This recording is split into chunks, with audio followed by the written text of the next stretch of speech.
नमस्कार मित्रांनो, आज आपण रिफ्लेक्स आर्क पाहणार आहोत.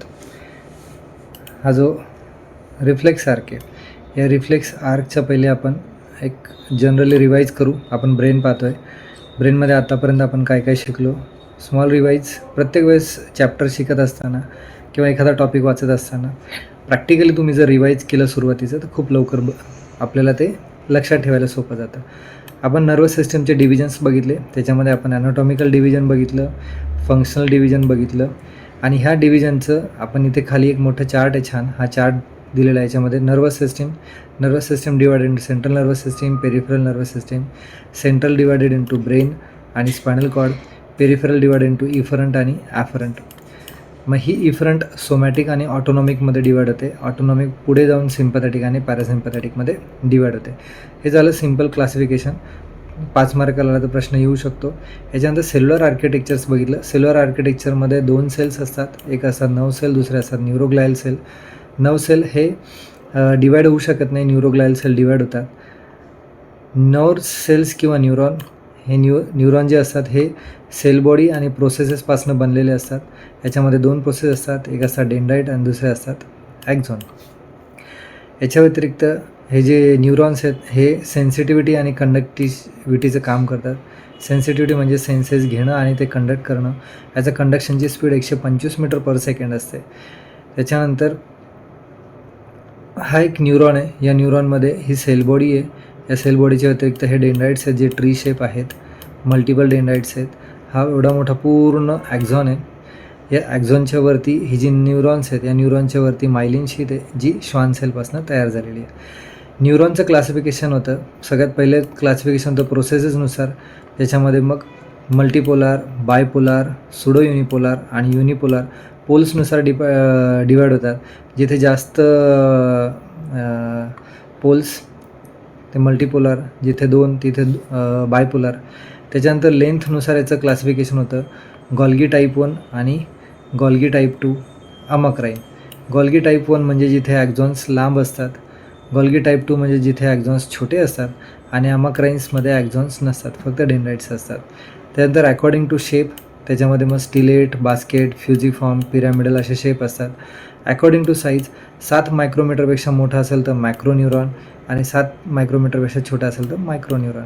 याच्या व्यतिरिक्त एक क्लासिफिकेशन असतं ज्याला आपण म्हणतो फंक्शनल क्लासिफिकेशन. फंक्शनलमध्ये सेन्सरी न्यूरॉन असतात, त्याच्यानंतर मोटोर न्यूरॉन असतात, ऑटोनॉमिक न्यूरॉन असतात जे पुढे क्लासिफाय होतात पॅरासिम्पॅथॅटिक आणि सिम्पॅथॅटिकमध्ये. हे जे सेन्सरी असतात हे खालून सेन्सेस वरती येऊन जातात, म्हणजे पेरिफेरीपासनं माझ्या हातापासून सेन्सेस असे वरती जाणार आहे. त्याचं क्लासिफिकेशन पुढे होतं मग फर्स्ट ऑर्डर, सेकंड ऑर्डर आणि थर्ड ऑर्डरमध्ये. मोटर न्यूरॉनमध्ये ब्रेनपासनं सिग्नल्स खाली येतात, मग ब्रेनपासनं पहिल्या न्यूक्लियसपर्यंत येतात म्हणून त्याला अप्पर मोटर न्यूरॉन म्हणतात आणि न्यूक्लियसपासनं खाली यायला लागतात त्याला लोअर मोटर न्यूरॉन म्हणतात. मग पॅरासिम्पॅथॅटिक आणि सिम्पॅथॅटिक हे दोघे प्री गँग्लिओनिक आणि पोस्ट गँग्लिओनिक फायबर असतात. याच्यामध्ये पॅरासिम्पॅथॅटिक जे असतात ते क्रॅनिओसॅक्रल असतात. याच्यामध्ये 3, 7, 9 आणि 10 क्रॅनियल नर्व्स आणि 2 ते 4 segment of spinal cord, sacral segment of spinal cord असतात म्हणून याला क्रॅनिओसॅक्रल आउटफ्लो म्हटलं आहे. सिम्पॅथॅटिकमध्ये फर्स्ट थोरॅसिकपासनं लंबर सेकंडपर्यंत जे सेल्स न्यूरॉन्स इन्व्हॉल्व असतात आणि पोस्ट गँग्लिओनिकमध्ये विसराच्या जवळचे दूर गेलेले असतात म्हणून याला थोरॅकोलंबार म्हटलेलं आहे. हे झालं तुमचं न्यूरॉनचं क्लासिफिकेशन. न्यूरॉन नंतर येतात सिनॅप्सेस.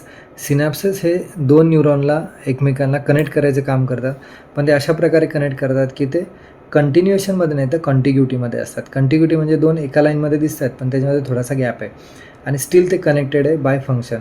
आता ह्या न्यूरॉनपासून या न्यूरॉनपर्यंत आतमधनं जे सिग्नल जातात ह्या गॅपमधनं, या गॅपला सिनॅप्स म्हटलं आहे. या गॅपमध्ये एक न्यूरो ट्रान्समीटर असतं ज्याला ॲसिटिल कोलिन म्हटलं, जे MCQसाठी विचारतात.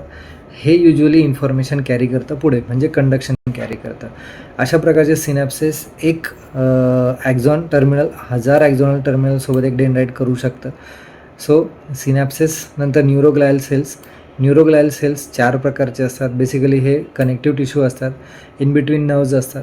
याच्यामध्ये पहिला असतो ॲस्ट्रोसाइट, दुसरा असतो ऑलिगोडेंड्रोसाइट्स, तिसरा असतो मायक्रोग्लाया, त्याच्यानंतर चौथा असतो एपिंडायमल सेल. आता हे जे ॲस्ट्रोसाइट्स आहेत हे ॲस्ट्रोसाइट्स न्यूट्रिशनचं काम करतात. हे स्टार शेप असतात. हे ब्लड ब्रेन बॅरियर तयार करतात, जेणेकरून ब्रेनमध्ये कोणत्याही प्रकारचं इन्फेक्शन नको जायला. याचे 2 प्रकार असतात, एक असतो प्रोटोप्लाझ्मिक आणि दुसरा असतो फायब्रस. याच्या व्यतिरिक्त ॲस्ट्रोसाइट्स हे पिनियल ग्लँडमध्ये ॲब्सेंट असतात आणि पोस्टीरियर पिट्युटरीमध्ये. ऑलिगोडेंड्रोसाइट्स हे श्वान सेलसारखं काम करतात. पेरिफेरीमध्ये जसं नर्व्हजला मायलिनेट करायचं आपण वरती बघितलं, जिथे न्यूरॉनला जसं मायलिनेशन करायचं काम इथे श्वान सेल करतात, तसं सेंट्रल नर्वस सिस्टमचे जे ट्रॅक्ट आहेत त्या ट्रॅक्टला मायलिनेट करायचं काम ऑलिगोडेंड्रोसाइट्स करतात. त्याच्यानंतर मायक्रोग्लाया हे पोलिसमनसारखं काम करतात किंवा क्लिनिंगसारखं काम करतात. आपल्या ब्रेनमध्ये गेलेलं इन्फेक्शन असेल, मृत झालेल्या न्यूरोग्लाया सेल असेल, एक्स्ट्रा न्यूरोग्लाया सेल असेल, या सगळ्यांना संपवायचं काम हे मायक्रोग्लाया सेल्स करतात. एपेंडायमल सेल्स हे वेंट्रिकल्सच्या आतमधल्या लायनिंगला कॉलमनार सेल म्हणून लाईन केलेले असतात, जे CSF रेग्युलेशनमध्ये मदत करतात. आपल्या ब्रेनमध्ये किंवा सेंट्रल नर्वस सिस्टीममध्ये किंवा पूर्ण नर्वस सिस्टीममध्ये फक्त न्यूरोग्लायल सेल्स हे प्रॉलिफरेट होतात किंवा डिवाईड होतात. नर्व सेल्स किंवा न्यूरॉन कधी डिवाईड होत नाही. त्याच्यामुळे ब्रेन ट्यूमर्स जे बनतात हे ब्रेन ट्यूमर नेहमी या न्यूरोग्लायल सेल्समुळे बनतात. आता जर समजा आपल्या ब्रेनला किंवा सेंट्रल नर्वस सिस्टीमला काही इजा झाली, मार लागला, त्याच्यावरती हिलिंगचं जी प्रोसेस होती, ही हिलिंगची प्रोसेस न्यूरोग्लायल प्रॉलिफरेशनने होते आणि याला आपण ग्लायोसिस असं म्हणतो. म्हणून खूप वेळेस ब्रेनमध्ये मार लागला आणि काही दिवसानंतर त्याचं जर आपण स्कॅन केलं तर त्याच्यामध्ये ग्लायोस्टिक चेंजेस असं प्रकारचं रिपोर्टमध्ये दिलं जातं. हे जे ग्लायोसिस किंवा ग्लायोटिक चेंजेस असतात हे हील झालेले पार्ट असतात, जे मायक्रोग्लाया सेलने केलेले असतात. जर समजा काही मार न लागता जर असं ग्लायोसिस तयार होत असेल तर त्याला डिजनरेटिव्ह चेंजेस म्हणतात. हे आपण जेव्हा फायनल इयरला जाऊ तेव्हा न्यूरो डिजनरेटिव्ह डिसीजमध्ये आपल्याला पाहायला मिळतं. सो आजचं महत्त्वाचं topic reflex arc. Reflex arc is the functional unit of the nervous system. हे नर्वस सिस्टमचं फंक्शनल युनिट आहे. याला फंक्शनल युनिट काय म्हटलं, आपलं नर्वस सिस्टम जी आहे ना ही सेम अशीच काम करते. कशी काम करते एक तुम्हाला उदाहरण देतो. आपण जर गरम पाण्यामध्ये हात टाकला तर आपला हात पटकन वरती येतो, पण आता ही जी इन्फॉर्मेशन म्हणजे आपला हात गरम पाण्यात जाणं, आपल्या हाताला गरमपणा जाणवणं, गरमपणा जाणवतो तो आपल्या स्किनमध्ये काहीतरी सेन्सिटिव्ह ॲपरेटस असतात त्याच्यामधून ती इन्फॉर्मेशन न्यूरॉन्सच्या थ्रू स्पायनल कॉर्डपर्यंत जाते किंवा ब्रेनपर्यंत जाते. ब्रेनमधनं लगेचच त्याला उत्तर येतं, तिथून परत ती इन्फॉर्मेशन त्या हाताला येते आणि तो हात पटकन वरती होतो. हे जे पटकन वरती होतं म्हणजे within a fraction of second वरती होतं, किंवा आपल्या डोळ्याच्या जवळ काहीतरी अचानक गेलं, धूळ गेली, मार गेला किंवा हात गेला तर आपला डोळा अचानक बंद होतो. हा जो रिफ्लेक्स आर्क सिस्टीम आहे, आपलं पूर्ण नर्वस सिस्टीम अशा प्रकारेच काम करतं. मग हेच आपल्याला रिफ्लेक्स आर्कमध्ये समजतं. इथे मोनोसिनॅप्टिक रिफ्लेक्स आर्क घेतला आणि त्याच्यामध्ये त्यांनी काय सांगितलं की त्याचे 4 कंपोनंट आहेत. पहिलं काय तर रिसेप्टर म्हणजे आपली ही स्किन आहे. या स्किनमध्ये काहीतरी अशी गोष्ट होते ज्याने गरम पाण्याचा सेन्स केला, त्याला आपण रिसेप्टर म्हणतो.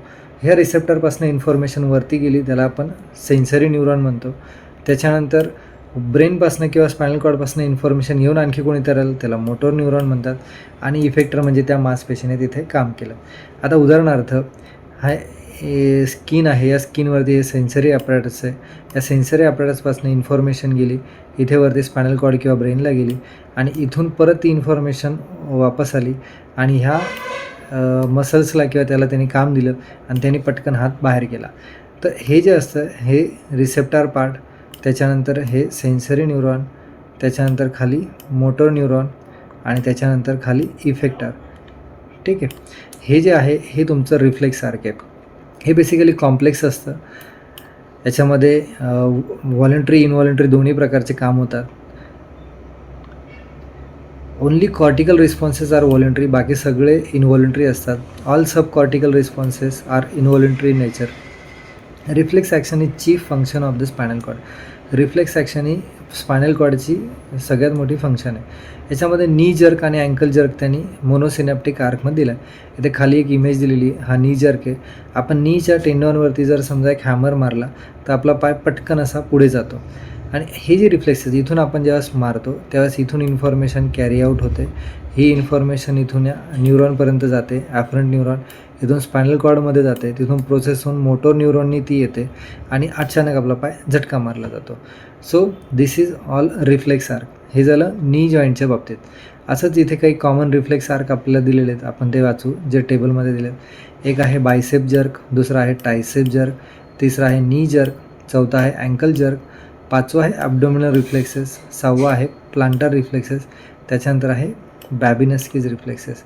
आता हे जे जर्क्स असतात किंवा हे जे रिफ्लेक्सेस असतात हे रिफ्लेक्सेस कसं काम करतात.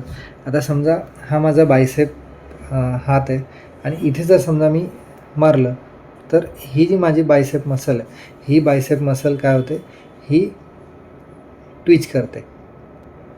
सो ट्रायसेपचंही सेम आहे. ज्यावेळेस अशा प्रकारे हे असेल आणि इथे जर मारलं तर माझी ही जी ट्रायसेप मसल आहे ही ट्विच करते. सो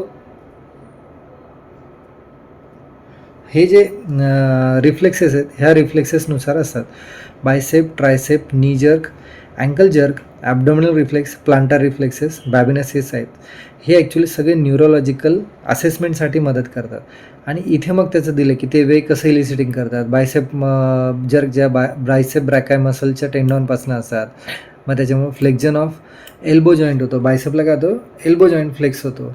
मग ह्याचं C4 C5 C6 segment intact असतात, त्याच्यामुळे तसं होतं. ट्रायसेप जर्क हा C7 C8 पासून होतो. ट्रायसेपमध्ये ट्रायसेप ब्रॅकाय असतात ज्या एक्सटेंड करतात एल्बो जॉईंटला. ठीक आहे, म्हणजे हे प्रत्येकाचं एक फंक्शन असतं. L4 L5 सेगमेंट आहे, इथे S1 S2 आहे, इथे T7 T12 आहे. सो ह्या सगळ्या ज्या रिफ्लेक्सेस आहेत या सगळ्या रिफ्लेक्स आर्कमध्ये असतात. रिफ्लेक्स आर्कवरती 5 मार्काचा प्रश्न येतो. तुम्हाला सगळ्यात पहिले त्याचं डेफिनेशन लिहायची, त्याला फंक्शनल युनिट म्हटलं आहे, त्याचे कंपोनंट्स लिहायचे. एक असतो receptor, sensory neuron, motor neuron effector किंवा ह्या इमेजवरनं लक्षात ठेवा. हे कॉम्प्लेक्स असतं. त्याच्यानंतर इथे त्यांनी नी जर्कचं एक एक्झाम्पल दिले. ही इमेज आपल्यासाठी महत्त्वाची असते आणि याच्यामध्ये टाईप्स दिलेत कॉमन. तर हे आपण काही एक्झाम्पलमध्ये देऊ शकतो. Bicep jerk, tricep jerk, knee jerk, ankle jerk, abdominal reflex, plantar reflex आणि बॅबिनॅस्की साईन. बॅबिनॅस्की साईन म्हणजे आपला जो पंजा आहे या पंजाला जर असं खरं आपण मूवमेंट केली तर आपले हे फिंगर्स अशा प्रकारे खाली यायला लागतात.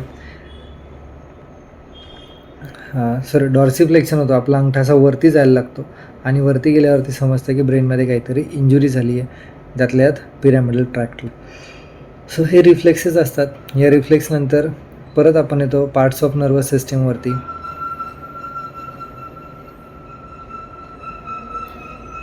सो पार्ट्स ऑफ नर्वस सिस्टीममध्ये आपण त्याच्यात बघितलं होतं की सेंट्रल नर्वस सिस्टीम, त्याच्यामध्ये ब्रेन आहे, स्पायनल कॉर्ड आहे. पेरिफेरल नर्वस सिस्टीममध्ये सोमॅटिक आणि ऑटोनॉमिक आहे. त्याच्यानंतर पार्ट्स ऑफ ब्रेन. आता ब्रेन हे सब डिवाईड केलं जातं वेगवेगळ्या पार्ट्समध्ये, जे आपण पुढच्या लेक्चरमध्ये बघू. त्याच्यानंतर हाइंड ब्रेन आहे, mid brain, pons, medulla, hind brain, हे सगळं आपण ग्रॉस पुढच्या लेक्चरमध्ये बघू. मग ग्रॉस स्टडी कसं करतात, हॉरिझॉन्टल प्लेन कसा असतो, कोरोनल प्लेन कसा असतो, सजॅटल कसा असतो, आणि या सगळ्या पार्ट्सनंतर मग आपण पुढचा टॉपिक सुरू करू. सो आजचा टॉपिक एवढाच आहे, रिफ्लेक्स आर्क, हा लक्षात ठेवा. याच्यानंतर आपण पुढचा टॉपिक हा सिम्पली याचे नर्वस सिस्टमचे पार्ट्स बघू आणि त्याला हे करू. सो रीड साऊंडली आणि अभ्यास करत राहा. एक एक टॉपिक रिवाईज जास्त वेळेस करत राहा. थँक्यू.